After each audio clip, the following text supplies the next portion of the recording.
नमस्कार साथियों, मैं पंकज वैष्णव आप सभी का स्वागत करता हूं मिशन ज्ञान चैनल पर। आज हम जानेंगे भारत के मुख्य वन्य जीवों के बारे में। वन्य जीवों के बारे में हमें क्या क्या जानना है। एक तो भारत में कौन कौन से मुख्य वन्य जीव पाए जाते हैं, उनके संरक्षण के लिए सरकार द्वारा कौन कौन से प्रोग्राम चलाए जा रहे हैं, साथ ही वन्य जीवों को बचाने के लिए कौन कौन से संरक्षित क्षेत्र है, जैसे कि राष्ट्रीय उद्यान क्या होते हैं, जैव मंडल आरक्षित क्षेत्र क्या होते हैं, वन्य जीव अभयारण्य क्या होते हैं। तो इन्हीं सब चीज़ों के बारे में हम आज जानेंगे। तो शुरू करते हैं, लेकिन सबसे पहले हमें यह देखना है कि जैव मंडल क्या होता है। पृथ्वी का वो हिस्सा जहां पर जीव जंतु रहते हैं, और ये जो हिस्सा है वो स्थल मंडल, वायुमंडल और जल मंडल का एक कॉमन एरिया होता है। मतलब कि पृथ्वी का वो क्षेत्र जहां पर स्थल मंडल, वायुमंडल और जल मंडल का कॉमन एरिया होता है, जहां जीव जंतु और पादप पनप सकते हैं, वो ही कहलाता है जैव मंडल। तो एग्जाम में आपको क्वेश्चन देखने को मिलेगा कि जैव मंडल क्या होता है। तो जैव मंडल मतलब कि पृथ्वी का वो क्षेत्र जहां पर जीव जंतु और पादप पनप सकते हैं, और यहां पर स्थल मंडल, वायुमंडल और जल मंडल का कॉमन एरिया होता है। इस जैव मंडल के दो घटक होते हैं, एक तो जैविक घटक और एक होता है अजैविक घटक।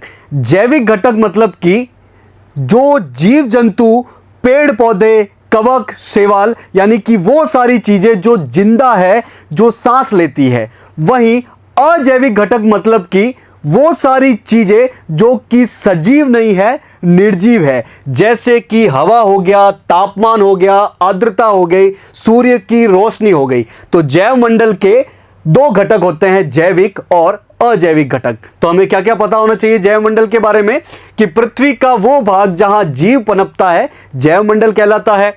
जैव मंडल के दो घटक होते हैं, एक तो जैविक घटक और एक अजैविक घटक। जैविक घटक में वो सारी चीजें आएंगी जो सजीव है, और अजैविक घटक में वो सारी चीजें आएंगी जो निर्जीव है। तो जैविक घटक कौन कौन से होते हैं हमें पता होना चाहिए, बार बार एग्जाम में ये पूछा जाता है। तो जैविक घटक मतलब सजीव चीजें, जैसे कि पेड़ पौधे, पशु, मक्खी, कवक, मछलियां, मच्छर, ये सारी चीजें। और वहीं अजैविक घटक में जो निर्जीव है, जैसे कि सूर्य का प्रकाश, तापमान, मिट्टी, जल, हवा, आर्द्रता, ये सारी चीजें अजैविक घटक में आती है।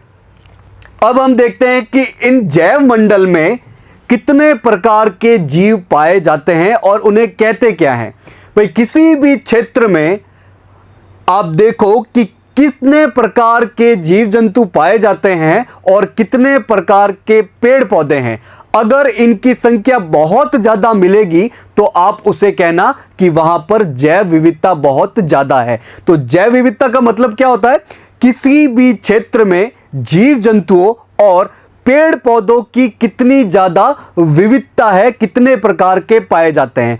जैसे कि एग्जाम्पल के तौर पर हम देखें तो अगर किसी क्षेत्र में सिर्फ बिल्लियां ही बिल्लियां मिल रही है तो वहां की जैव विविधता कम होगी, बजाय उस क्षेत्र के जहां पर बिल्ली भी है, कुत्ते भी है, गाय भी है, अलग अलग प्रकार के पेड़ पौधे भी है। तो जैव विविधता मतलब किसी भी क्षेत्र में जो पादप, पेड़ पौधे और जीव जंतु पाए जाते हैं उनकी बहुलता कितनी है, उनकी विविधता कितनी है। अगर किसी क्षेत्र में जैव विविधता ज्यादा है, उसका मतलब वो क्षेत्र पर्यावरणीय रूप से बहुत मजबूत है, पर्यावरणीय रूप से बहुत ही स्वस्थ है। तो जैव विविधता किसी भी जैविक तंत्र के स्वास्थ्य का सूचक होती है।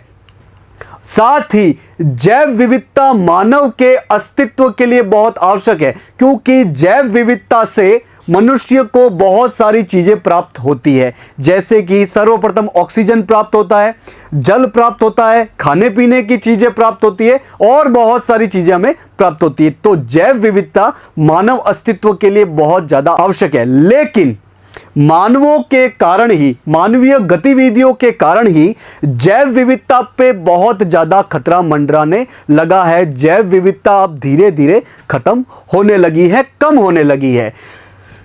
मानवीय कारणों से जलवायु परिवर्तन होता है, आपको मालूम ही है। प्रदूषण बहुत ज्यादा होता है, वन बहुत काटे जा रहे हैं, तो इनकी वजह से जैव विविधता में बहुत ज्यादा कमी आ रही है। अब चूंकि जैव विविधता में कमी आने से मानवों के अस्तित्व पर ही खतरा मंडराने लगा है, तो सरकारों ने और अलग अलग संगठनों ने जैव विविधता को बचाने के लिए बहुत सारे संरक्षण प्रोग्राम चलाए हैं। जितने भी संरक्षण प्रोग्राम चलाए जाते हैं उनको आप मुख्य रूप से दो भागों में बांट सकते हो। यदि किसी जैव विविधता का संरक्षण जिस क्षेत्र में जैव विविधता पाई जाती है उसी क्षेत्र में किया जा रहा है तो उसे कहा जाता है स्वस्थानीय संरक्षण। तो अगर आपसे पूछा जाए कि स्वस्थानीय संरक्षण क्या होता है, तो जहां पर जीव जंतु और पेड़ पौधे पाए जाते हैं वहीं पे यदि आप उनको सुरक्षित करने के लिए प्रोग्राम चला रहे हो तो उसे कहा जाएगा स्वस्थानीय संरक्षण। जैसे कि राष्ट्रीय उद्यान, वन्य जीव अभयारण्य और जैव मंडल आरक्षित क्षेत्र। यदि जीवों का, पेड़ पौधों का संरक्षण उनको उनके प्राकृतिक क्षेत्र से बाहर निकालकर कहीं और जगह पे कर रहे हो तो उसे कहा जाएगा बाह्य स्थानीय संरक्षण, और जिसे इंग्लिश में कहा जाता है एक्स सिटू कंजर्वेशन। जैसे कि चिड़ियाघर या जंतु उद्यान, जंतुआलय। चिड़ियाघर में क्या होता है, जंतुओं को उनके प्राकृतिक आवास से पकड़कर पिंजरे में, या कोई खुला क्षेत्र भी हो सकता है लेकिन उनका वो प्राकृतिक निवास नहीं होता है, उनका वो प्राकृतिक क्षेत्र नहीं होता है। तो यदि प्राकृतिक क्षेत्र से बाहर निकालकर जीव जंतुओं और पेड़ पौधों को आप संरक्षण कर रहे हो तो उसे कहा जाएगा बाह्य स्थानीय संरक्षण। तो चिड़ियाघर, जंतु उद्यान और वनस्पति उद्यान किसके एग्जाम्पल है, बाह्य स्थानीय संरक्षण के उदाहरण है। तो एग्जाम में के लिए आपको क्या याद रखना है कि राष्ट्रीय उद्यान, वन्य जीव अभयारण्य और जैवमंडल आरक्षित क्षेत्र किसके उदाहरण है, स्वस्थानीय संरक्षण के या बाह्य स्थान संरक्षण के। तो ये एग्जाम्पल है स्वस्थानीय संरक्षण के। और स्वस्थानीय संरक्षण होता क्या है, जीव जंतुओं के, पेड़ पौधों के प्राकृतिक क्षेत्रों में ही उनका संरक्षण करना, और दूसरा है बाह्य स्थानीय संरक्षण। तो हमें मुख्य रूप से राष्ट्रीय उद्यान, वन्य जीव अभयारण्य और जैव मंडल आरक्षित क्षेत्र को देखना है। इनके बीच में हमें अंतर पता होना चाहिए। तो जैव मंडल आरक्षित क्षेत्र, राष्ट्रीय उद्यान और वन्य जीव अभयारण्य के बीच में मुख्य अंतर क्या होता है भाई, तीनों ही पेड़ पौधों और जीव जंतुओं को बचाने के लिए सरकार द्वारा निश्चित किए हुए कुछ क्षेत्र होते हैं। तो तीनों पे ही सरकारों का नियंत्रण होता है, लेकिन यह नियंत्रण कैसा होगा उसी के आधार पर यह अलग अलग क्षेत्र है। जैसे कि राष्ट्रीय उद्यान में किसी भी तरह की मानवीय गतिविधि एकदम बंद होती है, मानवीय गति पूर्ण रूप से नियंत्रित की जाती है सरकार द्वारा। वहीं जैव मंडल आरक्षित क्षेत्र में जो बाहर वाला क्षेत्र होता है वहां पर तो मानवीय गति अलाउड होती है, वहां पर मानवीय गति कर सकते हैं, लेकिन अंदर वाले क्षेत्र में मानवीय गति अलाउड नहीं होती है। वहीं वन्य जीव अभयारण्य में तो मानवीय गति अनुमति होती है, निजी कार्य की भी अनुमति होती है। इसमें राष्ट्रीय उद्यान में सभी प्रकार की मानवीय गतिविधियों पर रोक है।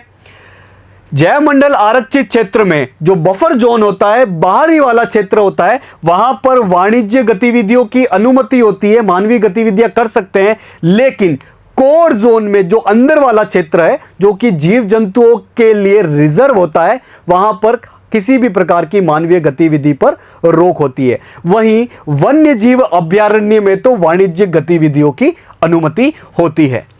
राष्ट्रीय उद्यान क्यों बनाए जाते हैं? राष्ट्रीय उद्यान किसी पशु विशेष के संरक्षण के लिए बनाए जाते हैं, जैसे कि बाघों के लिए, जैसे कि गेंडे के लिए या हाथी के लिए। तो राष्ट्रीय उद्यान किसी एक पशु पर ज्यादा फोकस करता है। वहीं जैव मंडल आरक्षित क्षेत्र में पशु पक्षियों, पेड़ पौधों, वहां का जो पारिस्थितिकी तंत्र है, नदियां है, पहाड़ है, साथ ही उसके आसपास रहने वाले लोगों की जरूरतों का भी ध्यान दिया जाता है। तो जैव मंडल आरक्षित क्षेत्र ऐसा क्षेत्र है जो कि जीव जंतुओं, पेड़ पौधों और मानवीय जरूरतों का भी ध्यान रखता है। वहीं वन्य जीव अभयारण्य भी किसी एक विशेष पशु पर ही फोकस करता है, किसी एक विशेष पशु के संरक्षण के लिए ही बनाया जाता है। भारत में यदि राष्ट्रीय उद्यानों की संख्या की बात की जाए तो ये 100 से ज्यादा है, लगभग 106-107 है। वहीं जैव मंडल आरक्षित क्षेत्र 18 है और वन्य जीव अभयारण्य तो 500 से ज्यादा है, करीब 567 है। हमें मुख्य रूप से जैव मंडल आरक्षित क्षेत्रों की लोकेशन पता होने चाहिए कि भारत में कौन कौन से जैव मंडल आरक्षित क्षेत्र है और वो कौन से राज्य में है। तो एक मैप के माध्यम से हम ये सारी चीजें याद कर लेते हैं। भारत में जैव मंडल आरक्षित क्षेत्र कितने हैं? टोटल 18 है। देखते हैं कौन कौन से हैं। सबसे पहले आप सबसे उत्तर से शुरू करोगे। सबसे उत्तर में हिमाचल प्रदेश में जो जैव मंडल आरक्षित क्षेत्र है उसका नाम है शीत मरुस्थल। तो शीत मरुस्थल नाम का जैव मंडल आरक्षित क्षेत्र कहां पर है? हिमाचल में। हिमाचल के नीचे उत्तराखंड में आओ। उत्तराखंड में आपको एक जैव मंडल आरक्षित क्षेत्र मिलेगा, नंदा देवी। फिर जाना है गुजरात में। गुजरात में कच्छ का रण मिलेगा। फिर आप आ जाओ नीचे, कर्नाटक, केरल और तमिलनाडु की बॉर्डर पर आपको मिलेगा नीलगिरी। केरल और तमिलनाडु की बॉर्डर पे है अगस्त्यमलाई। नीचे तमिलनाडु और श्रीलंका के बीच में जो पानी है, मन्नार की खाड़ी है, वहां पर मिलेगा मन्नार की खाड़ी नामक जैव मंडल आरक्षित क्षेत्र, जिसे इंग्लिश में कहा जाता है गल्फ ऑफ मन्नार। वहीं अंडमान निकोबार द्वीप समूह में चले जाओगे तो वहां जैव मंडल आरक्षित क्षेत्र मिलेगा ग्रेट निकोबार। वापस आ जाओ भारत में भूमि पर, आंध्र प्रदेश में मिलेगा शेषाचलम। आंध्र प्रदेश में मिलेगा शेषाचलम। ऊपर आओ उड़ीसा में। उड़ीसा में मिलेगा आपको सिमिलपाल। फिर और ऊपर चलना है पश्चिम बंगाल में। पश्चिम बंगाल में है सुंदरबन। फिर उत्तर पूर्वी भारत में 4 जैव मंडल आरक्षित क्षेत्र मिलेंगे। एक तो मेघालय में नोक्रेक, असम में 2 मिलेंगे, मानस और डिब्रू सैखोवा, और अरुणाचल प्रदेश में मिलेगा दिहांग दिबांग। फिर आप वापस पश्चिम की तरफ चलोगे तो सिक्किम में आपको मिलेगा कंचनजंगा। उसके बाद मध्य प्रदेश में 2 है, पन्ना और पचमढ़ी, और मध्य प्रदेश और छत्तीसगढ़ की बॉर्डर पे आपको मिलेगा अचानकमार, अमरकंटक। तो इस प्रकार से टोटल 18 जैव मंडल आरक्षित क्षेत्र है। इन 18 जैव मंडल आरक्षित क्षेत्र में से यूनेस्को द्वारा एक प्रोग्राम चलाया जाता है जिसका नाम है मानव और जैव मंडल कार्यक्रम। उसके अंतर्गत इन 18 में से 12 को रिकॉग्नाइज किया गया है, 12 को पहचान मिली है। तो आप उन 12 के नाम याद नहीं रखें, आप उनको याद रखें जिनको यूनेस्को द्वारा जैव मंडल आरक्षित क्षेत्र कार्यक्रम में पहचान नहीं मिली है। 6 को पहचान नहीं मिली है। तो 6 कौन कौन से हैं?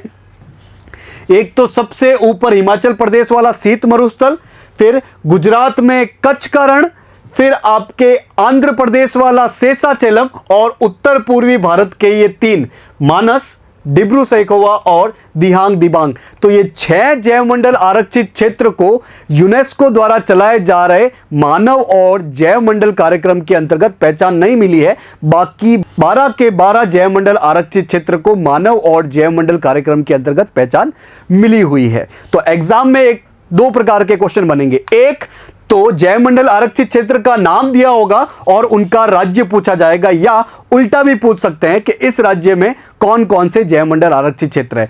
साथ ही दूसरे प्रकार का क्वेश्चन क्या बनेगा कि यूनेस्को द्वारा चलाए जा रहे मानव और जैव मंडल कार्यक्रम के अंतर्गत कितने जैव मंडल आरक्षित क्षेत्र आते हैं और निम्न में से कौन सा मानव और जैव मंडल कार्यक्रम के अंतर्गत पहचान नहीं मिली है उनको।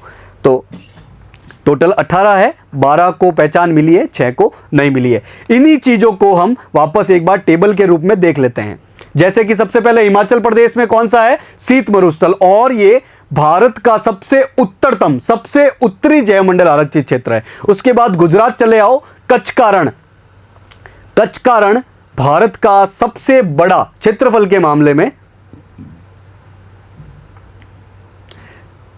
सबसे बड़ा जैव मंडल आरक्षित क्षेत्र है। फिर नीचे चले आओ, कर्नाटक, केरल और तमिलनाडु, 3 राज्यों की बॉर्डर पर है नीलगिरी जैवमंडल आरक्षित क्षेत्र और यह भारत का सबसे प्रथम और सबसे पुराना जैवमंडल आरक्षित क्षेत्र है। उसके बाद केरल और तमिलनाडु की बॉर्डर पे है अगस्त्यामलाई, नीचे तमिलनाडु में नीचे पानी की ओर है मन्नार की खाड़ी, अंडमान निकोबार में है ग्रेट निकोबार और यह भारत का सबसे दक्षिणतम, सबसे दक्षिण में स्थित जैवमंडल आरक्षित क्षेत्र है। उसके बाद आंध्र प्रदेश में है शेषाचलम, उड़ीसा में है सिमिलपाल, ऊपर चले जाओ पश्चिम बंगाल में है सुंदरबन, फिर उत्तर पूर्व भारत में मेघालय में मिलेगा नोक्रेक, अरुणाचल प्रदेश में है दियांग दिबांग, असम में है मानस और असम में ही है डिब्रू सैखोवा।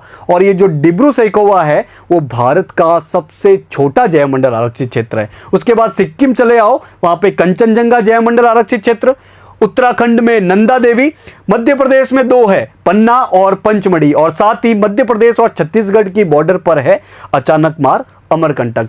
तो ये थे 18 जैवमंडल आरक्षित क्षेत्र भारत के। अब हमें देखना है कि ये मानव और जैवमंडल कार्यक्रम होता क्या है, जिसके अंतर्गत भारत के 12 जैवमंडल आरक्षित क्षेत्र को पहचान मिली है। पर ये मानव और जैवमंडल कार्यक्रम यूनेस्को द्वारा चलाया गया है। कब शुरू किया गया? ये 1971 में शुरू किया गया। ये अंतर्राष्ट्रीय वैज्ञानिक कार्यक्रम है जिसके अंतर्गत लोगों और पर्यावरण के बीच संबंध को सुधारने के लिए काम किया जाता है। भाई जैवमंडल आरक्षित क्षेत्र होते क्या है? इसमें पर्यावरण यानी कि पेड़ पौधे और जीव जंतुओं का भी ध्यान रखा जाता है, साथ ही लोगों की जरूरतों का भी ध्यान रखा जाता है और इस प्रकार मानव और पर्यावरण के बीच संबंध अच्छे हो, इसके लिए जैवमंडल आरक्षित क्षेत्र बनाए जाते हैं। और ये मानव और जैवमंडल कार्यक्रम भी इसी दिशा में काम करने वाला है। अब हम देखते हैं भारत के कुछ मुख्य वन्य जीवों के बारे में और उनके लिए क्या संरक्षण कार्यक्रम चलाए जा रहे हैं और वो कब से चलाए जा रहे हैं। तो वन्य जीवों में सबसे पहले जानवर आएगा जो कि भारत का है राष्ट्रीय पशु, नाम है बाघ। तो बाघ के संरक्षण के लिए, भाई बाघ का संरक्षण क्यों करना है? आपको एक चीज पता होनी चाहिए कि जिस क्षेत्र में बाघ है उस क्षेत्र का जो पर्यावरण है वो बहुत ही शानदार है। किसी भी जैविक तंत्र की स्वास्थ्य का एक बहुत ही इंपॉर्टेंट सूचक है बाघ। बाघ जिस क्षेत्र में अच्छा है उसका जैविक तंत्र बहुत अच्छा है। तो बाघों के संरक्षण के लिए 1973 में भारत सरकार द्वारा बाघ परियोजना चलाई गई थी, जिसके अंतर्गत बाघों की संख्या बढ़ाने और बाघों के संरक्षण पे ध्यान दिया जाता है। अब बाघों के संरक्षण के लिए भारत में 50 से ज्यादा बाघ रिजर्व है। कुछ बाघ रिजर्व के बारे में हमें पता होना चाहिए, जैसे कि सबसे बड़ा बाघ रिजर्व कौन सा है? ये आंध्र प्रदेश में स्थित नागार्जुन सागर श्रीशैलम है। और सबसे छोटा कौन सा है? तो महाराष्ट्र में स्थित बोर है। सबसे ज्यादा बाघ कौन से बाघ रिजर्व में पाए जाते हैं? वो है उत्तराखंड का जिम कॉर्बेट। और ये जो जिम कॉर्बेट है वो भारत का प्रथम बाघ रिजर्व है। ये तो हो गई वो बाघ रिजर्व जिसमें सबसे ज्यादा बाघ पाए जाते हैं, लेकिन यदि राज्यों की बात की जाए तो सबसे ज्यादा मध्य प्रदेश में बाघ पाए जाते हैं। अब बाघों की गणना की जाती है जो कि 2006 से हम कर रहे हैं और 4-4 साल में कर रहे हैं। सबसे पहले 2006 में शुरू हुई, फिर 2010 में हुई, 2014 और फिर 2018 में हुई। ये करता कौन है? ये NTCA नामक की एक संस्था है जिसकी फुल फॉर्म है राष्ट्रीय बाघ संरक्षण प्राधिकरण। ये 2006 में बनी थी और एक कानून के अंतर्गत बनाई गई थी, जिस कानून का नाम है वन्य जीव संरक्षण अधिनियम 1972। चूंकि ये इस कानून के अंतर्गत बनाई गई इसलिए एक वैधानिक निकाय है। तो अगर एग्जाम में क्वेश्चन आए कि NTCA या राष्ट्रीय बाघ संरक्षण प्राधिकरण जो कि बाघों की गणना करता है वो कैसा निकाय है, तो आपको पता होना चाहिए वो वैधानिक निकाय है। इसके अध्यक्ष कौन होते हैं यह भी हमें पता होना चाहिए। जो पर्यावरण मंत्रालय है उसके मंत्री जो होते हैं वो इसके अध्यक्ष होते हैं। और पर्यावरण मंत्रालय का पूरा नाम क्या है? पर्यावरण, वन और जलवायु परिवर्तन मंत्रालय। बाघ के बाद नंबर आएगा वन्यजीव हाथी का। तो हाथी के संरक्षण के लिए भी एक परियोजना शुरू की गई थी 1992 में, जिसका मेन उद्देश्य था जंगली एशियाई हाथियों की मुक्त आबादी की सुरक्षा करना, जो स्वच्छंद रूप से घूमते हैं उन हाथियों की सुरक्षा करना, उनका संरक्षण करना। हाथी जैसे बाघ भारत का राष्ट्रीय पशु है, इसी प्रकार हाथी को राष्ट्रीय विरासत पशु का दर्जा मिला हुआ है। और भारत में सर्वाधिक हाथी आपको मिलेंगे दक्षिण भारत के राज्य कर्नाटक में। हाथी के बाद हमें देखना है एशियाई सिंह को, जिसे भारतीय सिंह भी कहा जाता है। एशियाई सिंह के लिए भी, इनके संरक्षण के लिए भी एक परियोजना शुरू की गई थी 1973 में। एक चीज बहुत इंपॉर्टेंट है कि भारत पूरे विश्व में एकमात्र देश है जहां पर बाघ और शेर दोनों पाए जाते हैं, बाघ और सिंह दोनों पाए जाते हैं। लेकिन भारत में ये एशियाई सिंह सिर्फ गुजरात के गिर अभयारण्य में ही मिलता है। तो एग्जाम में क्वेश्चन आएगा कि एशियाई सिंह या भारतीय सिंह कहां मिलते हैं, तो वो सिर्फ और सिर्फ गुजरात के गिर अभयारण्य में मिलते हैं। तो सिंह के बाद हमें देखना है समुद्री कछुआ। समुद्री कछुआ धरती पे चलने वाले कछुओं से अलग होते हैं। इनके पास ये तैरने के लिए एक पंख टाइप का, लिम्ब टाइप के कुछ होते हैं, फ्रंट लिम्ब होते हैं। और इनके संरक्षण के लिए भी 1975 में एक परियोजना शुरू की गई थी। भाई ये संरक्षण परियोजना कब शुरू की गई, इससे रिलेटेड हमें क्वेश्चन देखने को मिलते हैं। इससे जुड़ी एक इंपॉर्टेंट फैक्ट यह है कि उड़ीसा में एक समुद्री अभयारण्य है जिसका नाम है गहीरमाता समुद्री अभयारण्य। यहां पर बहुत ही छोटे आकार के समुद्री कछुए पाए जाते हैं जिन्हें कहते हैं ओलिव रिडले। और ओलिव रिडले यहां पर सामूहिक रूप से, बहुत बड़ा ग्रुप होता है और ये एक सामूहिक रूप से अंडे देते हैं, जिसे कहा जाता है मास नेस्टिंग क्षेत्र। और ये गहीरमाता समुद्री अभयारण्य क्षेत्र जो है पूरे विश्व का ओलिव रिडले का सबसे बड़ा मास नेस्टिंग क्षेत्र है। तो एग्जाम में यदि क्वेश्चन आए कि ओलिव रिडले का सबसे बड़ा मास नेस्टिंग क्षेत्र भारत में कहां पर है, तो जवाब होगा उड़ीसा में गहीरमाता समुद्री अभयारण्य। नेक्स्ट जीव है अपना गेंडा। गेंडे के संरक्षण के लिए भी सबसे पहले 1987 में परियोजना चलाई गई थी और 2005 में बहुत ही वृहत रूप से इस परियोजना को वापस से चलाया गया। भारतीय गेंडा जो होता है, जो कि भारत में पाया जाता है, वो एक सींग वाला होता है। वहीं आप दक्षिण पूर्वी एशिया देशों में चले जाओ या अफ्रीकन देशों में चले जाओ, वहां पर 2 सींग वाले गेंडे भी मिलते हैं। और ये भारतीय गेंडा जो है वो सारे गेंडों में सबसे बड़ा है।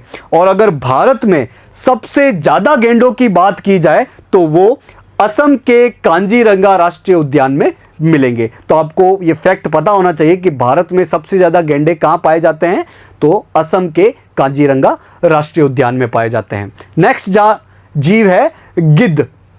भारत में गिद्ध बहुत थे और चूंकि गिद्ध मृत प्राणियों का संगठन करते हैं, उसको तोड़ते हैं, इसलिए गिद्ध भी पारिस्थितिकी तंत्र के लिए बहुत ज्यादा इंपॉर्टेंट है। तो इनका संरक्षण करना भी बहुत जरूरी है और इनके संरक्षण के लिए 2006 में परियोजना लाई गई थी। पर इनकी संख्या कम होने का विशेष कारण क्या था? पशुओं को, मुख्य रूप से गाय भैंसों को ठीक करने के लिए एक दवाई का इस्तेमाल किया जाता था जिसका नाम था डाइक्लोफेनाक। तो डाइक्लोफेनाक पशुओं को तो ठीक कर देती थी, गाय भैंसों को, मवेशियों को, लेकिन जब ये गाय भैंसें मर जाती थी और ये गिद्ध जब उन मृत गाय भैंसों को खाते थे तो उनके शरीर में ये डाइक्लोफेनेक चला जाता था, जिनकी वजह से गिद्धों की बहुत मात्रा में मौत हुई। तो इस चीज को देखते हुए सरकार द्वारा डाइक्लोफेनेक को पशुओं के उपचार में लेने से प्रतिबंधित किया गया। तो आपको यह फैक्ट पता होना चाहिए कि डाइक्लोफेनेक क्या है। डाइक्लोफेनेक पशुओं को उपचारित करने वाली एक दवा थी जो कि गिद्धों की मौत का एक बहुत बड़ा कारण बनी। नेक्स्ट जीव है हंगुल। हंगुल ऐसा 12 सिंगा जैसा दिखने वाला जानवर है जो कि जम्मू कश्मीर का राज्य पशु है। हंगुल को कश्मीरी स्टैग भी कहते हैं और इसको बचाए जाने के लिए भी 1970 में एक परियोजना लाई गई जिसका नाम हंगुल परियोजना था। ये मुख्य रूप से जम्मू कश्मीर के दाचीगाम राष्ट्रीय उद्यान में मिलता है। तो एग्जाम में क्वेश्चन आएगा कि दाचीगाम राष्ट्रीय उद्यान कहां पर स्थित है? जम्मू कश्मीर में। ये क्यों फेमस है? ये हंगुल के लिए फेमस है। तो अभी जो हमने ये वन्य जीव और इनकी संरक्षण परियोजना देखी, उससे रिलेटेड एक ही टेबल में कौन कौन सी परियोजना किस साल में शुरू हुई एक साथ देख लेंगे, ताकि हमें कंफ्यूजन ना हो। जैसे कि हंगुल के लिए परियोजना चलाई गई 1970 में, बाघ के लिए परियोजना चलाई गई 1973 से, चल रही है अभी तक। गिर सिंह या एशियाई सिंह या भारतीय सिंह के लिए 1973 में से परियोजना शुरू है। 1975 में समुद्री कछुआ या कछुआ के संरक्षण के लिए परियोजना चालू है। गेंडे के लिए 1987 और फिर 2005 से परियोजना शुरू है। हाथी के लिए 1992 में और गिद्ध के लिए 2006 से ही परियोजनाएं शुरू है। तो ये थे कुछ मुख्य वन्य जीव। अभी हमें कुछ और वन्य जीवों के बारे में, हालांकि उनके लिए कोई विशेष संरक्षण परियोजनाएं नहीं चल रही है, लेकिन उनके बारे में कुछ चीजें हमें पता होनी चाहिए जो कि एग्जाम में, अलग अलग एग्जाम में पूछी जाती है। जैसे कि पहला जीव है गंगा नदी डॉल्फिन। मुख्य रूप से गंगा और ब्रह्मपुत्र नदियों में पाई जाने वाली एक डॉल्फिन है और यह भारत की राष्ट्रीय जलीय जीव है, जो कि 2009 में घोषित की गई थी। भाई, भारत का राष्ट्रीय पशु कौन सा है? बाघ। भारत का राष्ट्रीय विरासत पशु कौन सा है? हाथी। और भारत का राष्ट्रीय जलीय जीव या राष्ट्रीय जलीय पशु कौन सा है? तो गंगा नदी डॉल्फिन। और ये कब घोषित किया गया? ये आज से करीब 13-14 साल पहले ही, यानी 2009 में। ये क्वेश्चन, राष्ट्रीय जलीय जीव कौन सा है, ये क्वेश्चन आईएएस के प्री एग्जाम में भी पूछा जा चुका है। इसे सुसु भी कहते हैं और ये दृष्टिहीन होती है, ये देख नहीं सकती है, बल्कि ये अपनी आवाज के माध्यम से रास्ता तय करती है। और यदि ये किसी नदी में पाई जा रही है तो इसका मतलब वो नदी स्वच्छ है, ये नदी के स्वास्थ्य का सूचक है गंगा नदी डॉल्फिन। नेक्स्ट जानवर है डुगोंग। डुगोंग को समुद्री गाय भी कहते हैं, क्योंकि ये एक ऐसा स्तनपायी समुद्री जीव है जो कि शाकाहारी है। ये दूसरे जीवों को नहीं खाता है, बल्कि समुद्र में पाए जाने वाले ही अलग अलग पादपों को खाता है। ये मुख्य रूप से भारत के दक्षिण में मन्नार की खाड़ी, अंडमान निकोबार और गुजरात की तरफ स्थित कच्छ की खाड़ी में पाया जाता है। डुगोंग से रिलेटेड क्वेश्चन भी आईएएस के प्री में और अलग अलग एग्जामों में पूछा जा चुका है। नेक्स्ट जानवर है गोडावण, जिसे इंग्लिश में कहा जाता है ग्रेट इंडियन बस्टर्ड। ये राजस्थान का राज्य पक्षी है और ये मुख्य रूप से राजस्थान के ही डेजर्ट नेशनल पार्क में पाया जाता है। ये उड़ने वाले पक्षियों में सबसे भारी पक्षी है। तो एग्जाम में क्वेश्चन आएगा कि राजस्थान का राज्य पशु कौन सा है? तो गोडावण है।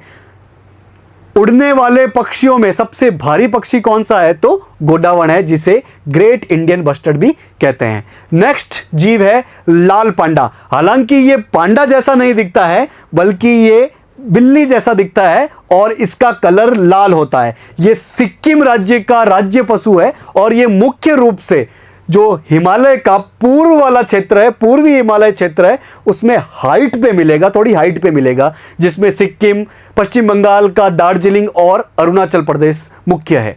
नेक्स्ट जीव है चीता। चीता जो है वो धरती पर, यानी कि जमीन पर दौड़ने वाला सबसे तेज पशु है।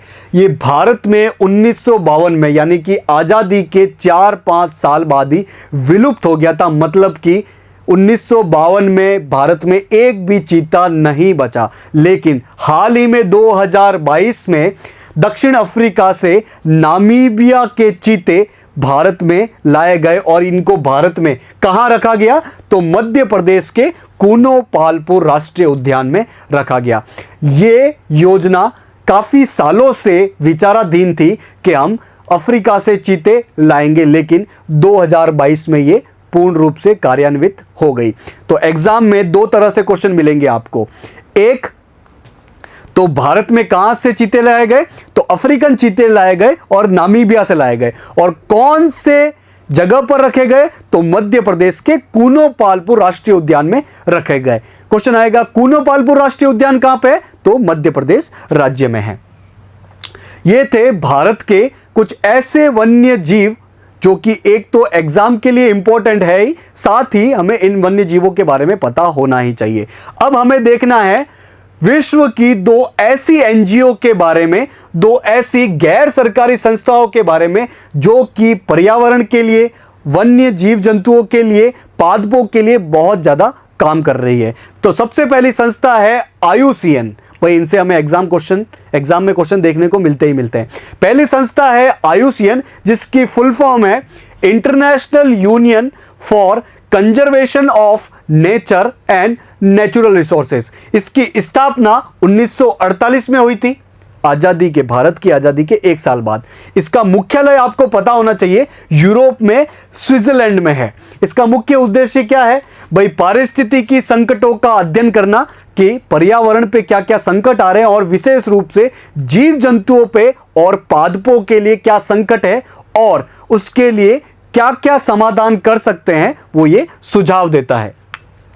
इससे रिलेटेड एक इंपॉर्टेंट फैक्ट है जो है रेड डेटा बुक या लाल सूची। ये एक तरह की किताब होती है जो कि समय समय पर IUCN रिलीज करता रहता है। इस किताब में होता क्या है, विश्व में जितने भी पेड़ पौधे और जीव जंतु है उसमें नाम लिखे होते हैं और विशेष रूप से उन जीव जंतुओं और पेड़ पौधों के नाम लिखे होते हैं जिन पे किसी प्रकार का संकट है, जो विलुप्त हो चुके हैं। तो इस रेड डेटा सूची या रेड डेटा बुक या लाल सूची में क्या होता है, इसमें जो जानवर या जो पादप विलुप्त हो गए हैं या जो असुरक्षित है, जिन पे बहुत ज्यादा खतरा है, चाहे शिकार की वजह से हो, चाहे जलवायु परिवर्तन की वजह से हो, चाहे वो दुर्लभ हो या संकटग्रस्त हो, तो ऐसे जीवों और पादपों की सूची होती है किसमें? लाल सूची में, जिसे हम कहते हैं रेड डेटा बुक। और जो रिलीज कौन करता है? IUCN नाम की एक वैश्विक गैर सरकारी संस्था करती है। तो एग्जाम में क्वेश्चन आएगा कि रेड डेटा बुक या लाल सूची किससे संबंधित है? तो ये पेड़ पौधों और जीव जंतुओं से संबंधित है। ये रिलीज कौन करता है, ये निकालता कौन है? तो IUCN निकालता है। IUCN क्या है? एक एनजीओ है, अंतरराष्ट्रीय एनजीओ है। इसका हेडक्वार्टर कहां पे है? इसका हेडक्वार्टर स्विट्जरलैंड में है। और बना कब ये? 1948 में। IUCN की तरह ही एक और संस्था है WWF। ये वो फाइटिंग वाला WWF नहीं है, ये है नेचर के संरक्षण के लिए, जिसका फुल फॉर्म है world wide fund for nature. इसकी स्थापना 1961 में हुई थी और इसका मुख्यालय भी यूरोप के स्विट्जरलैंड में ही स्थित है। और इसका काम क्या है? वही पर्यावरण का संरक्षण करना, पर्यावरण के पे अलग अलग शोध करना और पर्यावरण में सुधार के लिए हम क्या क्या कर सकते हैं उसके लिए सुझाव देना। तो ये दो मुख्य संस्थाओं के बारे में हमें पता होना चाहिए। अब लास्ट में हम ये देख लेते हैं कि पर्यावरण से रिलेटेड कौन कौन से दिवस मनाए जाते हैं। पर्यावरण से रिलेटेड कौन कौन से दिवस है? मुख्य रूप से ये 5 दिवस है जो हमें एग्जाम के लिए पता होने चाहिए। सबसे पहले मार्च महीने से शुरू करेंगे। मार्च महीने की 21 तारीख को यानी कि 21 मार्च को मनाया जाता है विश्व वानिकी दिवस। वनों के संरक्षण के लिए और वनों के प्रति जागरूकता फैलाने के लिए ये विश्व वानिकी दिवस मनाया जाता है। अगले महीने, मार्च से अगले महीने अप्रैल की ही 21 तारीख को पृथ्वी दिवस मनाया जाता है। फिर नेक्स्ट महीना मई की 22 तारीख को मनाया जाता है विश्व जैव विविधता दिवस।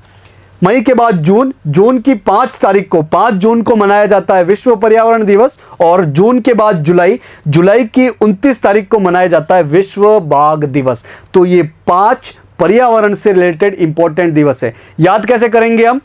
भाई मार्च से शुरू करो और सारे महीने बोल दो, 5 महीने, मार्च, अप्रैल, मई, जून, जुलाई। तारीख क्या है? 21, 22, 5, 29 महीने है, मार्च, अप्रैल, मई, जून, जुलाई। और तारीख है 21, 22, 5, 29। और इसी क्रम में कौन कौन से दिवस है? सबसे पहले वन वाले दिवस है, विश्व वानिकी दिवस है। सबसे पहले इमेजिन करना है आपको क्या, कि एक पेड़ है, वन है, वन के नीचे फिर पृथ्वी है, तो पृथ्वी दिवस। पृथ्वी और वन दोनों आ गए तो अब आ जाएगी जैव विविधता। पृथ्वी और वन दोनों आ गए तो जैव विविधता, और जैव विविधता आ गई तो इसके चारों तरफ क्या बन जाएगा? पर्यावरण। और पर्यावरण में लास्ट में क्या आ जाएगा? बाघ। तो ऐसे करके आप कुछ मुख्य पर्यावरण दिवस को याद कर सकते हैं। तो ये सारी बातें थी वन्य जीवों से रिलेटेड और उनके संरक्षण से रिलेटेड, जो कि आपके एग्जाम के लिए बहुत इंपॉर्टेंट फैक्ट रहने वाले हैं। तो आशा है कि आज का लेक्चर आपको समझ में आया होगा। मिशन ज्ञान से जुड़ने के लिए आप सभी लोगों का बहुत बहुत धन्यवाद।